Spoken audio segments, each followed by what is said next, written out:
Okay, this is a video about how to get from your trainer to your club and really have the same sequence. And what I've discovered, I think, at least for me, is the best method is you really need to pay attention to what you're feeling in the bottom of your feet. So let's assume, well, let's not assume, let's start working. So the feeling you want with the trainer, first off, it's a natural throwing motion, but the feeling you want is to sort of land firmly on that foot, feel that your weight is there. You're planted at an angle that accommodates you going around. So that may be different angles for different people. So I like to feel when I set up, both with the trainer and the club, that I'm setting up at an angle that my finish is going to be there. So if I set up here, I feel awkward. If I sit up here, I'm going there. So it's very specific to the range of motion of your body that you set up an angle where you comfortably land facing the target, and that's determined by this foot.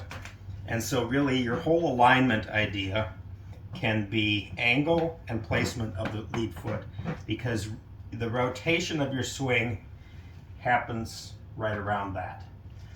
So so now that you understand that, we go back to why are we even needing to sequence in this certain way.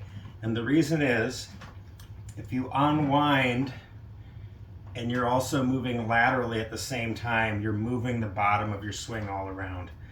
So if you don't move your swing, if you don't transfer your weight at all, you give up power. So the way to have both power and accuracy is to shift your pressure. People say shift your weight. It's just a feeling in your foot that force is going into that foot and then pushing off onto this foot, and then you swing. So watch how it looks. And I think actually for me asymmetrical is better, which I'm saying I'm not going exactly the same both ways. I'm going back and then all the way through, because that's to me much more like an actual swing. My actual swing isn't a symmetrical thing. It's a back, land, go.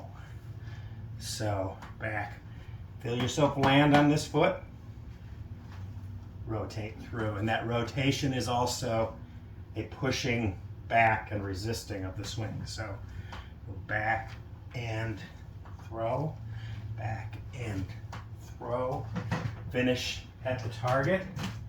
And now, while you're doing that, you're feeling what it feels like in the bottom of your feet. You're feeling where that's happening. So now with the club, this is really just structure. All the activity of the swing is driven by the lower body. The upper body is creating structure, and there's a reason for separating those two tasks. If I'm doing something with my upper body and also trying to control all those planes, I've got two confusing and conflicting things going on.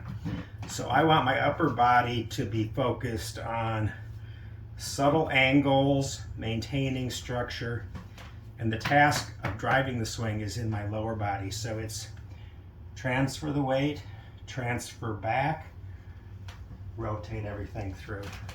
So I'm going to feel it first in my feet. You can see I've lined myself up, so my swing just naturally ends there. Again, I'll show you, if I open my lead foot too much,